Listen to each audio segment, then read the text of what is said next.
Você já pensou que as oscilações de produtividade da cultura da soja na última safra pode não estar diretamente ligada ao clima? Eu sou Marcos Costa, engenheiro agrônomo. Estamos aqui hoje para fazer uma análise a respeito da última safra de soja, que foi uma safra bastante conturbada em função dos déficits hídricos que ocorreram nas diversas regiões do estado do Rio Grande do Sul. Pois bem, observamos através de visitas aos nossos clientes e verificando em loco a situação da soja, desde o período da implementação da soja até o período de colheita, que durante o período de plantio as chuvas ocorreram de certa forma normais, inclusive passando um pouco, sendo excessivas em algumas regiões do estado, ocorrendo então o replantio. Passada essa fase aí de uma quantidade de chuva acima da média em algumas regiões, na época, principalmente no mês de novembro/dezembro, passamos então para o mês de janeiro, onde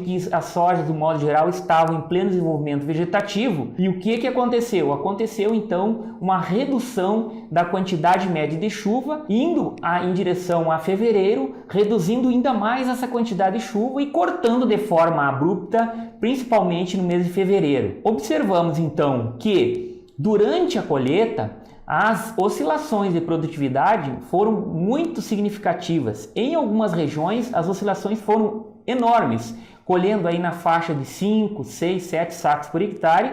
Em outras regiões, por sua vez, sobre o mesmo regime hídrico, ou seja, a mesma quantidade de chuva que caiu sobre essa região, nós observamos aí uma colheita de soja de 40, 45, 50, 53 sacos. Então, o que leva essas variações de produtividade sobre o mesmo regime hídrico? Essa é uma pergunta que eu faço, né? E realmente nós temos que fazer uma análise reflexiva muito forte nesse aspecto. Obviamente que a questão hídrica não é o único fator que ocorre na lavoura como definidor ou que vá definir o potencial produtivo. Existem N fatores que definem o potencial produtivo ou o rendimento por hectare da cultura da soja. Por exemplo, solo compactado é um fator muito forte. Deficiência de cálcio. Observamos no estado do Rio Grande do Sul ainda muitas áreas deficitárias de adubação adequada de base e também calagem adequada. Observamos também escolha da cultivar em relação às condições edafoclimáticas do solo, escolha errada de cultivar, época de plantio muitas vezes equivocada. Então é um somatório de fatores que na verdade levam a essas grandes variações de rendimento e produtividade da cultura da soja no estado do Rio Grande do Sul. Baseado nisso, nós gostaríamos então de trazer essa análise dessa safra que passamos em relação a essas variações que estão diretamente relacionadas à gestão do manejo da cultura da soja em cada propriedade. Nós estamos agora no período de inverno, estamos aí em muitas regiões com cobertura de inverno, seja aveia, seja azevém, seja nabo ou outras culturas de inverno,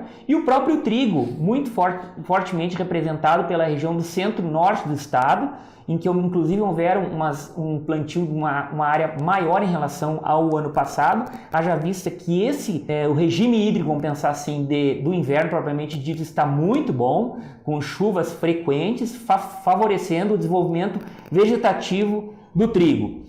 Então, continuando o raciocínio, pensando em plantas de cobertura e pensando principalmente no manejo de plantas invasoras e pensando na ciclagem de nutrientes, nós damos um primeiro passo em relação a um bom estabelecimento da cultura da soja. Baseado nisso, pós-fase de inverno, estamos aí prestes ao plantio de soja, que seria a safra 2020/2021. Então nós realmente temos que estar atento ao tratamento de semente adequado, à questão de compactação de solo, que deve ser medida através de uma análise bastante criteriosa, através de técnicos habilitados para fazer essa análise, essa avaliação, principalmente através do uso de penetrômetro, que é uma ferramenta importantíssima e nos permite fazer então um mapeamento de como que está o adensamento ou compactação nos diversos talhões da propriedade. Baseado nesse mapeamento, eu consigo montar um mapa em que eu consiga fazer então uma gestão e a implementação dessa descompactação de solo, onde que eu posso priorizar os talhões, onde o talhão muito compactado eu já entro com a descompactação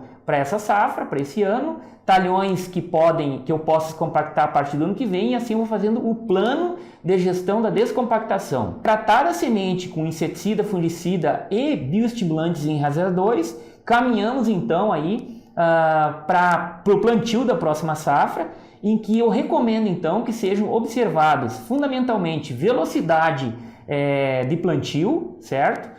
Dirceu Gassen muito sabiamente bateu muito fortemente, assim como outros colegas agrônomos, nessa questão de velocidade de plantio, favorecendo então a implementação de um stand adequado na lavoura de soja. Plantas por metro quadrado, então me define o número de vagem por metro quadrado ou por planta, que vão me definir o número de grão por metro quadrado. Mas o peso de grão está relacionado a quais fatores? Basicamente ao manejo fitossanitário e ao manejo nutricional da cultura da soja. Então eu chamo a atenção com relação ao adubo de base, ok? A questão da interpretação da análise solo adequada para que eu possa aportar para a soja uma formulação adequada de adubos. Hoje nós temos várias fórmulas de adubo, várias empresas de alta tecnologia que trabalham inclusive com adubação com base micrada, que seria muito interessante já aportar esse recurso já no plantio da soja. E pós-plantio, então, trabalharmos aí com uma adubação de cloreto de potássio, né, adequada e de acordo com a análise, então, de solo. Faria todos esses cálculos, então, para realmente suportar toda aquela demanda da soja baseada na minha expectativa de produtividade. Muito bem, isso é uma questão que eu sempre chamo a atenção. A expectativa de produtividade versus o recurso que eu estou colocando no solo para atingir a expectativa de produtividade. Muito bem, depois disso, então, os tratamentos fitossanitários adequados e sempre pensando em altos rendimentos ou melhores performances produtivas da soja, quando eu tenho um plano nutricional ligado à cultura da soja. Eu tenho um programa nutricional ligado à cultura da soja, então eu já tenho aí um grande caminho vencido para que situações atípicas ou de estresse hídricos ocorram interferindo da menor forma, então, na cultura da soja. Ou seja, eu vou ter, mesmo ocorrendo um déficit hídrico, o menor impacto na minha produção e produtividade da soja.